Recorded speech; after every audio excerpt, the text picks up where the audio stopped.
তোমরা সবাই ভালো আছেন বন্ধুগুলা, আমিও অনেক ভালো আছো। তো আজকে মুই কিছু পরামর্শ চাষত তোমার ঠেনা থেকে কাহা যদি থাকেন।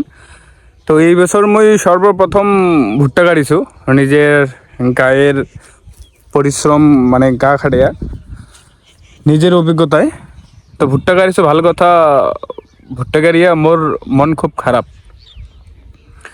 কারণ এই বছর মোর চোখের দেখা যে সব থেকে বেশি দাম গেছে ভুট্টার বীজের 1100 পর্যন্ত গেছে। 1100 কেন 1400 পর্যন্ত গেছে ভুট্টার বীজের কেজি। কিন্তু এত দাম দিয়ে ভুট্টার বীজ গাড়িয়া সার সুর বীজ টিজ দিয়াও এই যে পোকায় ভুট্টা কাটেছে। তো বন্ধুগুলা তোমরা সবাই ভালো আছেন, মুইও অনেক ভালো আছো। তো সব কথার মাঝখানত একটা কথাই কম, যে মুই একটা কৃষকের ছাওয়া, বুঝতে পারছেন যে মুই একটা কৃষকের ছাওয়া। তো এই বছর মুই নিজ উদ্যোগে ভুট্টা লাগাইছো। এই বছর মোর দেখা মানে মোর চোখের দেখায় এই বছর সর্বোচ্চ ভুট্টার বীজের দাম গেছে 1400 টাকা, মানে 1350 টাকা, 1400 টাকাও গেছে। কিন্তু এই বছর লাগাইছো মুই ভুট্টা, সে প্রথম থেকে পোকা কাটতে কাটতে কাটতে কাটতে একলে ঝালঝালা করে দিয়েছে, লাস্টে পর্যন্ত থামের বাচ্চ। সেই পোকার আক্রমণ দমের বাচ্চ অনেক কষ্ট করার পর, মানে স্প্রে করতে করতে করতে করতে মোর একটা অবস্থা খারাপ। তো এই কৃষকের মনের যন্ত্রণা কখনো কাহো বুঝবার নাই। এই বাংলাদেশ সরকার তো বুঝে নেই, বর্তমান সরকার আছে, সরকার বুঝে না। এই যে সরকার প্রত্যেকটা এলাকাতে বিএস সিস্টেম করেছে, যে বিএস সার্ভিস দেয়। তো এইখান মোর ভুট্টা ক্ষেত, যে বিএস সার্ভিস দেয় ভালো কথা। এই বছর কি হয়েছে জানেন, ধানের বেলা একটা পরিবারের লোক সংখ্যা মানে বাপে বেটায় বৌময় মিলিয়ে হচ্ছে তোমরা 8 জন। বড় বেটাটার কথা না বাদ দাও, ছোট যে 2টা বেটা আছে আর যে লোকটা আছে, তোমরা ধরি নাও 6 জন, মানে 8 জনের ভিতর 6 জন। একটা পরিবারতে 6খান প্রদর্শনী প্লট, মানে ধানের বেলা 6খান প্রদর্শনী প্লট একটা পরিবারেতে পাইছে। আর বাদ বাকি এলাকার মানুষগুলো মানে মানুষ তো দেখি অবাক, মই সহ দেখি অবাক, যে একটা পরিবারে তো 6খান প্রদর্শনী প্লট পায় কেমনে। তো যেটা যাই হোক, সব প্রদর্শনী প্লট পাইছে। তো এই কৃষকের মনের যন্ত্রণা না এখন পর্যন্ত হয় বুঝিবার নয়। এই মুই বুঝা পাইছো এই মাঠন নামিয়া,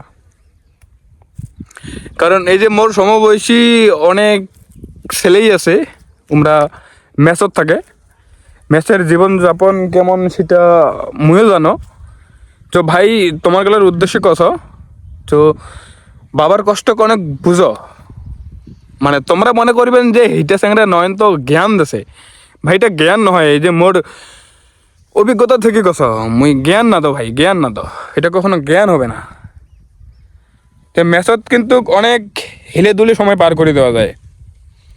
ঠিক বিশেষ করে যে সময় এই যে কাজ লাগে, ওই সময় করে হাঁকাও একটা বাহানা দেয়, যে পরীক্ষা বা প্রাইভেট আছে, অনেকজনে বং বাং আল দিয়ে মেসত যায় সময় কাটাছে। দেখো যে সারাদিন মেসত থাকে, সন্ধ্যাবেলা ঘুরি বেড়াছে, চিংড়ি দেখি বেড়াছে, মেয়ে দেখি বেড়াছে, এটা স্বাভাবিক। কিন্তু ভাই মইও কিন্তু মেসের জীবনযাপন পার করছু, মইও জানো। তো ভাই জ্ঞান নহয়, একটু বাপের কষ্টখান অনেক বুঝো। কারণ আমরা কিন্তু কৃষক ঘরের ছেলে, যাই যে কৃষক ঘরের ছেলে, ভাই তোমার এগুলা কছ, তো বাপের কষ্টখান অনেক বুঝার চেষ্টা করো রে ভাই। এই যে কৃষিকাজ, এই যে এত পরিশ্রম করার পরও দিন শেষে বলে কি দাম নাই। এই যে বর্তমান ফুলকপি বাজারের কথা কও, আর পেঁয়াজের কথা কও। পেঁয়াজ তো যখন পেঁয়াজের বীজ এই বছর 35,000 টাকা বস্তা গেছে, 35,000 টাকা বস্তা। তাহলে এখন বুঝো, ওই পেঁয়াজের কেজি যদি এখন 20 টাকা 25 টাকা হয়, তাহলে ওই কৃষকের কি অবস্থা হবার পারে একবার ভাবো।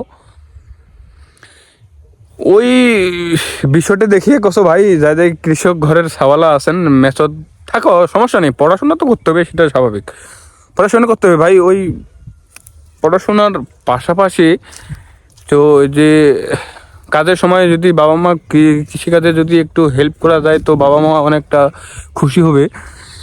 তো যাক, আমার সবাটা কি করছে না করছে সেটা জানি না, এই যে ঠিক সময়ে বাড়ি আসিয়া একটু কাজত হাত লাগাছে তো বাবাও খুশি হবে, মাও খুশি হবে, মানে পরিবারের মানুষগুলা অনেক খুশি হবে।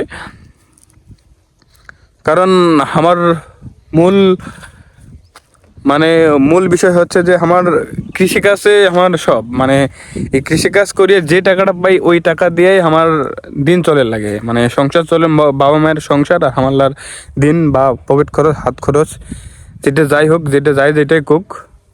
কারণ আমার মূল আয়ের উৎস হচ্ছে কৃষিকাজ, কারণ আমার কৃষিকাজের বিকল্প কিন্তু কিছু নাই। সেজন্য ভাই কসম, মোর সমবয়সী যেগুলা আছে, বড় ভাই ছোট ভাই যাই যেগুলা আছে, তো বাবা মার একটু সময় দিবেন ভাই। সারাদিনে যদি টোটোপুরি না থাকিয়া যদি এই যে 1-1.5 ঘন্টা বা এক প্রহর সময় যদি দিনে বা বা যে কোনো মানে কাজ তো আর সবসময় নয়, তো একটু যদি সময় দেওয়া যায়, ধরে নাও সারাদিনে দেখা যায় বাবা যদি 1 ঘন্টা সময় দেন বাবার সাথে ক্ষেত বাড়ি, তো বাবা মায়ের অনেকটা উপকার হবে ভাই, অনেকটা উপকার হবে। অনেকজন মনে করবেন জ্ঞান দিছে, ভাই জ্ঞান না দাও, জ্ঞান দেওয়ার বয়স এখনো হয় নাই, আর জ্ঞান মুই কখনো দিবার পাম না। তো ভাই একটু একটু দয়া করো, কারণ ভাই কৃষক ঘরে ছাওয়া ছোট।